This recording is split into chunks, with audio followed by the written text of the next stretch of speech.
Assalamualaikum warahmatullahi wabarakatuh. Apa kabar seluruh siswa kelas 10 OTKP? Saya rasa mudah-mudahan kalian tetap dalam keadaan sehat walafiat. Ya, baik seluruh siswa, sengaja barangkali saya berjumpa melalui video pembelajaran. Walaupun sebelumnya saya menyampaikan materi ini lewat pemberian e-books melalui WhatsApp ya, tentang pelaksanaan tata surat ataupun naskah ataupun dokumen di kompetensi dasar 3.4 ya. Tapi yang jelas saya senang sekali barangkali bisa berjumpa langsung dengan memperlihatkan wajah saya ya, wajah saya, sehingga kalian bisa mengenal lebih baik barangkali walaupun kita masih posisinya belajar di rumah, posisi belajar daring, tapi paling tidak saya ada untuk dirimu ya. Saya ada untuk kalian barangkali ya. Terima kasih barangkali kalau seluruh siswa masih sering melihat berbagai video yang sudah saya berikan kepada kalian selama ini. Tapi yang jelas di e-learningnya silakan kalian isi daftar hadir ya. Nah, hari ini saya mencoba menjelaskan sedikit-sedikit ya tentang materi kompetensi dasar 3.4 ini, tentang tata laksana surat atau takah ya, tata laksana surat, naskah dan dokumen. Saya ingin kalian lebih tahu terlebih dahulu ya, lebih paham kenapa sampai surat yang sederhana yang dikatakan sebagai komunikasi tertulis ini masih dianggap sangat penting dalam kehidupan suatu lembaga, baik itu instansi pemerintah maupun perusahaan swasta. Namun sebelumnya saya ingin mengajak kepada kalian bahwa di dalam sebuah kehidupan, apapun yang kita lakukan agar tetap menghasilkan sesuatu hal yang maksimal, tentunya harus dikerjakan dengan penuh cinta dan ketulusan hati ya. Saya percaya itu bahwa kita sebagai manusia pasti akan selalu menyemayamkan ya, atau selalu menanamkan rasa cinta dan ketulusan hati, sehingga tadi saya katakan hasilnya pun akan maksimal ya. Baik seluruh siswa, tetap stay di 99,8 FM ya, tentunya lewat acara Ngobras, ngobrol bareng Sudrajat ya. Ya baik, untuk materi yang pertama ini saya ingin menjelaskan definisi surat. Nah, sebelum kalian mengetahui lebih lanjut tentang materi ini, terlebih dahulu saya yakin kalian akan tahu ya tentang pengertian surat ini. Nah, terakhir tahun berapa barangkali ya, silakan kalian ingat-ingat, atau barangkali sama sekali belum pernah membuat surat ya. Nah, itu silakan kalian pikirkan kapan terakhir kali kalian membuat sebuah surat ya. Nah, kalau saya sendiri pernah dulu membuat surat tentang perasaan saya sendiri ya. Dulu kan tidak pernah ada handphone. Dulu tidak ada handphone, tidak ada ponsel, ya tidak ada telepon. Nah, untuk menyatakan cinta kepada seseorang, saya harus menuangkan di dalam secari kertas. Gimana caranya supaya seorang wanita terpesona kepada kita? Nah, tentunya perhatikan bahasa suratnya yang kita buat ya.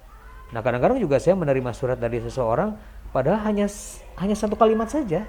Ya, hanya kalimatnya aku mencintai kamu. Wow, itu luar biasa sekali ya.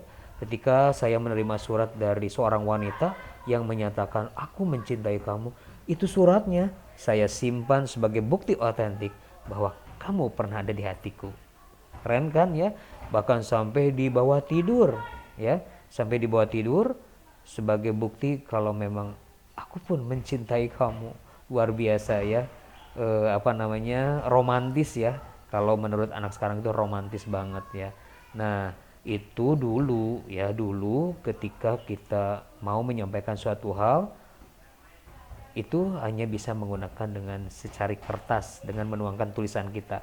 Tapi saat ini kita masuk di era revolusi industri 4.0 ya, teknologi yang sangat canggih, teknologi IT.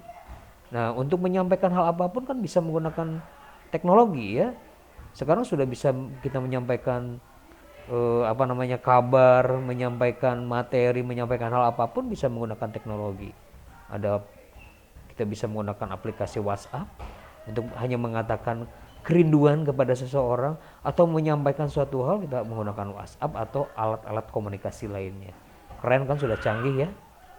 Nah, Tetapi kalian harus tahu barangkali tadi yang saya katakan di awal, kenapa komunikasi tertulis yang dianggap sederhana masih dianggap penting dalam kehidupan suatu lembaga, baik instansi pemerintah maupun perusahaan swasta. Ya. Nah, sebelum saya menyampaikan definisinya, ini harus tahu terlebih dahulu, ya. Yang pertama, surat bisa dijadikan sebagai bukti otentik atau bukti hitam di atas putih. Jadi ketika suatu perusahaan menghadapi berbagai permasalahan, nah tentunya bisa dijadikan bukti, ya.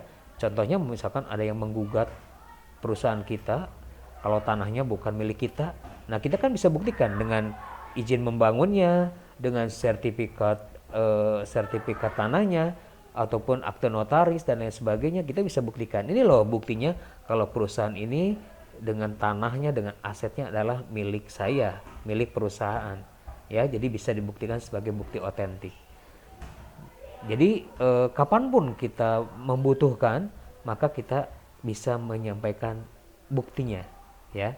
Bahkan barangkali bisa dibuktikan di pengadilan dengan adanya bukti tersebut, ya. Apalagi kalau misalkan ada surat kontrak perjanjian dengan perusahaan lain dengan bermaterai.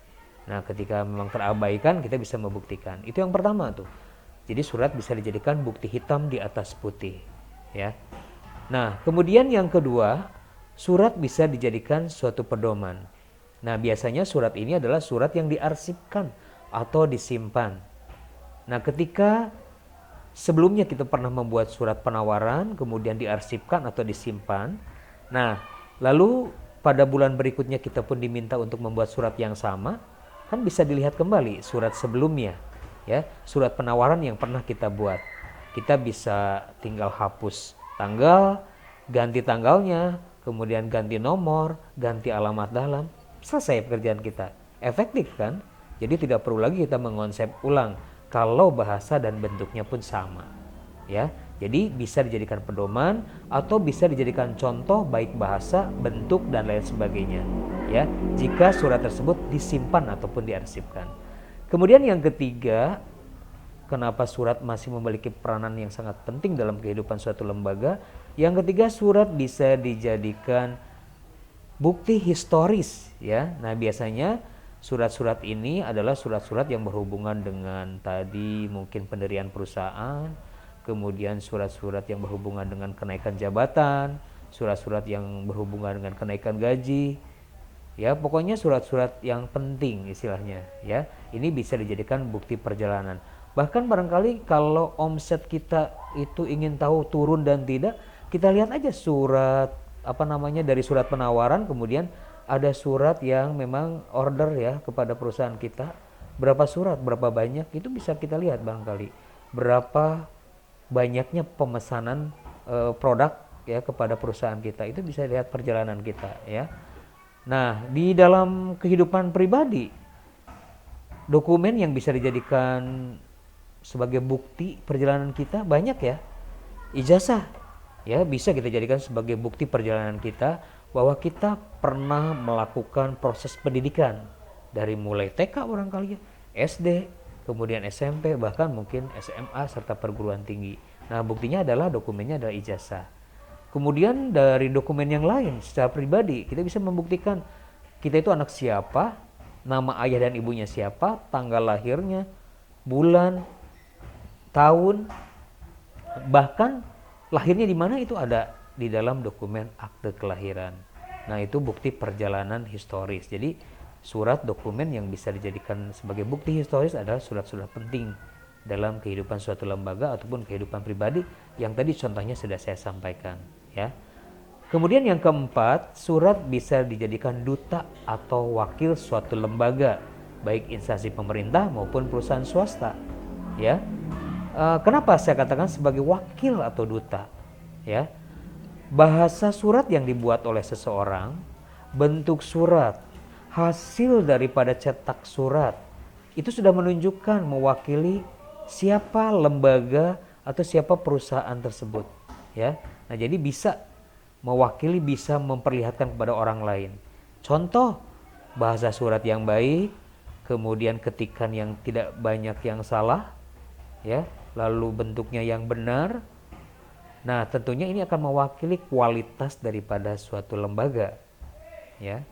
Nah, kalau membuat surat dengan bahasa yang kurang baik, tidak sopan, kemudian bentuknya pun tidak jelas, kemudian hasil ketikannya pun banyak yang salah ataupun keliru, nah ini pun sudah menunjukkan siapa diri Anda sebenarnya atau siapa perusahaan tersebut, berkualitas atau tidak. Nah, ini jadi kualitas perusahaan bisa dilihat dari cara kita membuat surat, maka disebut sebagai duta atau wakil suatu lembaga, ya. Nah, itu beberapa hal yang perlu kalian ketahui bagaimana surat yang sangat sederhana ini sebagai komunikasi tertulis masih dianggap memiliki peranan yang sangat penting karena memiliki fungsi surat untuk suatu lembaga, ya. Nah, ini mudah-mudahan barangkali kalian bisa paham setelah kalian membaca, kemudian saya menjelaskan kembali. Nah, kan sebetulnya banyak pertanyaan ya dari kalian. Kok aneh ya di zaman revolusi industri sekarang, di zaman teknologi modern saat ini, ternyata surat masih dianggap memiliki peranan yang sangat penting. Nah, itu yang tadi saya sampaikan kepada kalian, ada fungsi surat yang harus kalian ketahui. Nah, paham ya? Nah, mudah-mudahan paham kalian setelah mendengarkan penjelasan dari saya. Nah, dari perjalanan saya menjelaskan itu, tentunya kalian pun harus paham definisi surat itu sendiri, ya. Nah, apa sih sebetulnya definisi surat tersebut? Nah, saya mencoba untuk mendefinisikan bahwa surat itu adalah sehelai kertas atau lebih, artinya bisa satu lembar ataupun lebih dari satu lembar, ya. Sehelai kertas atau lebih yang memuat bahan komunikasi yang dibuat oleh seseorang, baik atas nama pribadi maupun organisasi, ya. Nah, itu definisi tentang surat. Nah, mudah-mudahan barangkali yang saya sampaikan hari ini cukup jelas untuk melengkapi buku yang sudah kalian terima melalui WhatsApp yang dari saya tentang mata pelajaran korespondensi dan mengenai materi surat, naskah ataupun dokumen. Ya, nah di video ini saya lihat di sini ada dokumennya, ada salah satu dokumen contoh salah satu dokumen yang bisa dijadikan bukti perjalanan seseorang mengikuti berbagai pelatihan. Nah, ini contohnya ada sertifikat ya yang saya terima dari suatu lembaga yang menunjukkan bahwa saya pernah mengikuti pelatihan membangun SDM unggul bidang sekretaris. Nah, ini kan bisa dibuktikan kepada orang lain bahwa saya memiliki kompetensi barangkali untuk pengetahuan ini. Nah, barangkali demikian seluruh siswa untuk penjelasan yang pertama. Mudah-mudahan ini kalian bisa memahami dengan baik dan kalian bisa barangkali nanti menyelesaikan tugas. Saya akan sampaikan lewat e-learning tugasnya setelah saya menjelaskan ini. Terima kasih atas perhatiannya dan mudah-mudahan kalian tetap selalu cinta dan mencintai semua pelajaran yang sudah disampaikan oleh Bapak dan Ibu guru. Ya, tetap semangat walaupun belajar di rumah, tetap jaga kesehatan dan juga tetap selalu senyum ketika kita menghadapi berbagai aktivitas rutinitas kita. Terima kasih atas perhatiannya. Sampai jumpa lagi di acara Ngobras, ngobrol bareng Sudrajat. Wassalamualaikum warahmatullahi wabarakatuh.